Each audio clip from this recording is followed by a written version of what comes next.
Hi friends, ఎలా ఉన్నారు friends? Antarctica ఇది ఈ భూమి మీద అత్యంత శీతల ప్రాంతం అని అందరికీ తెలుసు. నిజంగా ఇంతకంటే శీతల ప్రదేశం ఈ భూమి మీద ఎక్కడా లేదు. అంతేకాదు, అక్కడ ఉన్నంత మంచు కొండలు కూడా ఇంకెక్కడా ఉండవు. ఆ ప్రాంతంలో ఎంత మంచు ఉందంటే ఈ ప్రపంచాన్ని ప్రళయంతో ముంచేటంత మంచు. అసలే ఎంత ఎత్తులో ఉండే మంచు ప్రాంతం.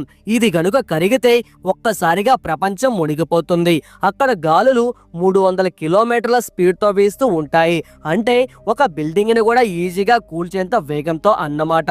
ఈ భయంకరమైన మంచు ప్రాంతంలో ఒక్క జీవి కూడా కనిపించదు. ఏ దేశానికి చెందిన ప్రజలు కూడా అక్కడికి వెళ్లరు. అయితే అక్కడ ఏలియన్స్ ఉన్నట్లు కొన్ని ఆనవాళ్లు కనబడుతున్నాయి. ఆ ప్రాంతాన్ని ఏలియన్స్ ఉండే ప్రాంతం అని అంటున్నారు. ఇవే కాదు, ఇంకా ఎన్నో ఇంట్రెస్టింగ్ ఫ్యాక్ట్స్ అంటార్కిటికాలో ఉన్నాయి. మరి ఆ విశేషాలు ఏంటో మీరు తెలుసుకోవాలనుకుంటే ఈ వీడియోని ఎక్కడా స్కిప్ చేయకుండా పూర్తిగా చూడండి. అంతేకాకుండా ఇప్పటి వరకు మీరు మా ఛానల్ని సబ్స్క్రైబ్ చేసుకున్నట్లయితే ఇప్పుడే సబ్స్క్రైబ్ చేసుకొని పక్కనే ఉన్నటువంటి బెల్ ఐకాన్ని క్లిక్ చేసి యాక్టివేట్ చేసుకోండి. అలాగే ఈ వీడియోకి మీ సపోర్ట్గా జస్ట్ ఒక లైక్ చేయండి చాలు. ఫ్రెండ్స్, అంటార్కిటికా ఎడారిలోకి వెళ్ళిపోదామా? నేను ఇక్కడ అంటార్కిటికాని ఎందుకు ఎడారి అన్నానో తెలుసా? అయితే ఆన్సర్ నేనే చెప్తాను. ముందు అంటార్కిటికా గురించి తెలుసుకుందాం. ఈ భూమిపైన ఉన్న 7 ఖండాల్లో అంటార్కిటికా ఒక ఖండం. ఈ ప్రాంతం మీద ఏ దేశానికి శాశ్వత అధికారం లేదు. దగ్గర ఉన్న దేశాలైన New Zealand, Australia, France, Norway, United Kingdom, Chile అలాగే అర్జెంటీనా దేశాలు ఈ ప్రాంతాన్ని తమదే అన్నట్లుగా చెప్తుంటాయి. అయితే అధికారికంగా అది ఎక్కడా లేదు. ఈ ప్రాంతం అంతా మంచుతో నిండి ఉండడం వల్ల అంటార్కిటికాని మంచు ఎడారి అని అంటారు. ఇక్కడ వర్షపాతం 200 మిల్లీమీటర్ల కంటే తక్కువగా నమోదయ్యి అసలు వర్షాలే కురవనట్లే ఉంటుంది. ఒకవేళ వర్షం పడినా అది మెల్లమెల్లగా స్నో టైప్ లో మంచులా వర్షం అయిపోతుంది. అంటార్కిటికాలో తూర్పు భాగం పశ్చిమ భాగం కంటే ఎత్తుగా ఉండి ఎక్కువ శీతలంగా ఉంటుంది. ఇక్కడ టైం జోన్ అంటూ ఏమీ ఉండదు.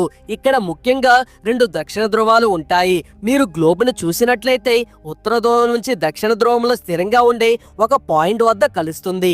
మిగిలినవి అటు ఇటుగా కదులుతూ ఉంటాయి. ఈ ధ్రువం మీద ఒక తార సమాన ఎత్తులో తిరుగుతూ ఉంటుంది.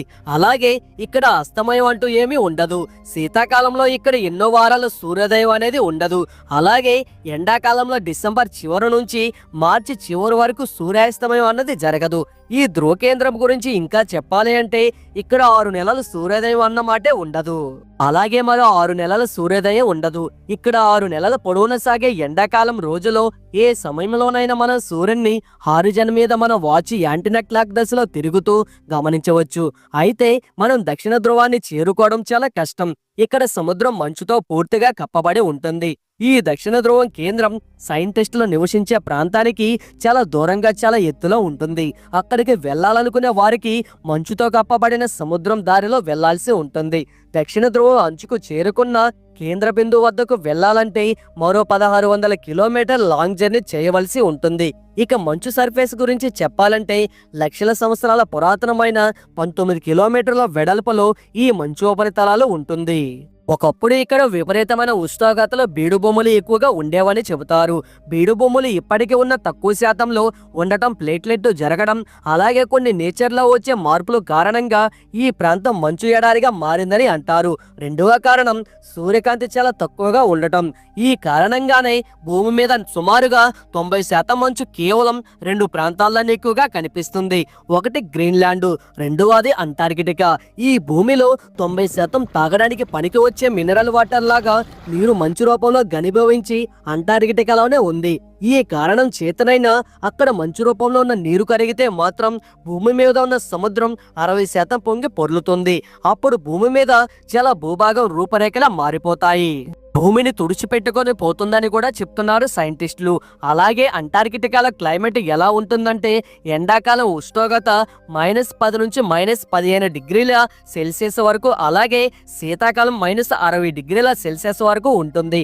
ఇక ఇక్కడ ప్రతి తక్కువగా -82 డిగ్రీల ఉష్ణోగ్రత నమోదై ప్రపంచంలోనే అత్యంత శీతల ప్రాంతంగా ఈ ప్రాంతం గుర్తించబడింది. అలాగే అంటార్కిటికాలో ఎవరూ నివసించరు, అక్కడ నివసించడానికి అనుమతి కూడా లేదు. అయితే పర్మిషన్ తీసుకుని చూసి రావడానికి మాత్రం అక్కడికి వెళ్ళొచ్చు. అయితే ఇది భారతదేశంలో సహా ప్రపంచంలోని అన్ని దేశాల సైంటిస్టులకి రీసెర్చ్ సెంటర్ లాంటిది అని చెప్పొచ్చు. ఎందుకంటే ఇక్కడ ఎక్కువగా సైంటిస్టులు ఉండి అన్వేషణ జరుపుతారు.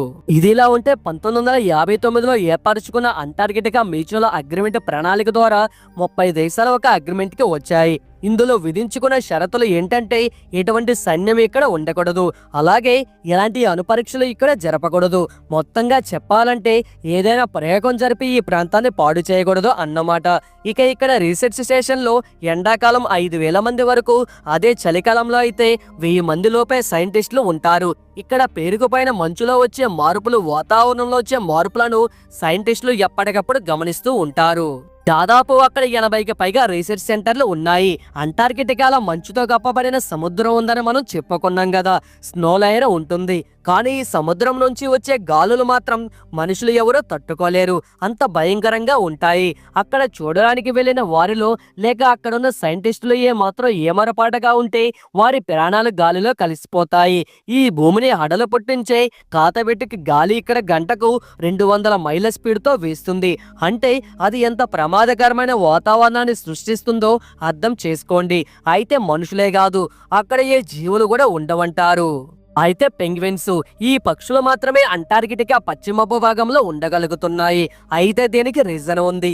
వాటి శరీరం అక్కడి ఉష్ణోగ్రతకు తగ్గట్టుగా ఉంటుంది. సముద్రంలో దొరికే చేపలు, ఇతర జీవాలను అవి ఆహారంగా తీసుకుంటాయి. సముద్రంలో కూడా ఈజీగా ఈదుతూ ఈ పక్షులు తిరుగుతాయి. ఈ పక్షులు ఎగరవన్న సంగతి తెలుసు కదా, అందుకే అందమైన క్యాట్ వాక్ చేసుకుంటూ ఈ మంచు లోయలో తిరుగుతూ ఉంటాయి. ఈ మంచు కొండలోనే గుడ్లు పెట్టి పొదిగి వాటి సంతానాన్ని పెంచుకుంటాయి. పొదిగే సమయంలో అవి చాలా కష్టాలను చూస్తాయి, అయినా వాటి ప్రత్యుత్పత్తిని ఆపవు. ఒక మంచి పేరెంట్స్ లో ఉంటాయి అవి. అయితే అక్కడ పెరుగుతున్న గ్లోబల్ వార్మింగ్, అలాగే కరుగుతున్న మంచు కొండల వల్ల వీటి మనుగడ విషయంలో సైంటిస్టులు బాధపడుతున్నారు. ఈ పెంగ్విన్స్ తో పాటు సీల్ నిమిలోడ్స్ వంటి ఇతర జీవులు కూడా ఇక్కడ మనకు కనిపిస్తాయి. అంతేకాకుండా ఈ ప్రపంచంలో న్యూజిలాండ్, అంటార్కిటికా ఈ 2 ప్రాంతాలు కూడా అసలు పాములు లేని ప్రాంతాలు. ఇదిలా ఉంటే కొంతమంది ఇక్కడ ఏలియన్స్ ఉంటారు అంటారు, అందుకే దీన్ని ఏలియన్స్ ఏరియా అని కూడా పిలుస్తారు. అయితే ఏలియన్స్ గుర్తులు చూశామని కొందరంటే అటువంటి ఆధారాలు ఏమీ దొరకలేదని సైంటిస్టులు అంటున్నారు. సో ఇది ఫ్రెండ్స్, ఈ రోజు అంటార్కిటికాకి సంబంధించిన ప్రత్యేకమైన వీడియో. ఈ వీడియో మీకు నచ్చినట్టయితే లైక్ చేయండి, షేర్ చేయండి. అలాగే ఇటువంటి వీడియోస్ కోసం మన ఛానల్ కి ఇప్పుడే సబ్స్క్రైబ్ చేసుకొని పక్కనే ఉన్నటువంటి బెల్ ఐకాన్ క్లిక్ చేసి యాక్టివేట్ చేసుకోండి. నెక్స్ట్ వీడియోలో మళ్ళీ కలుసుకుందాం. జై హింద్ అండ్ జై భారత్.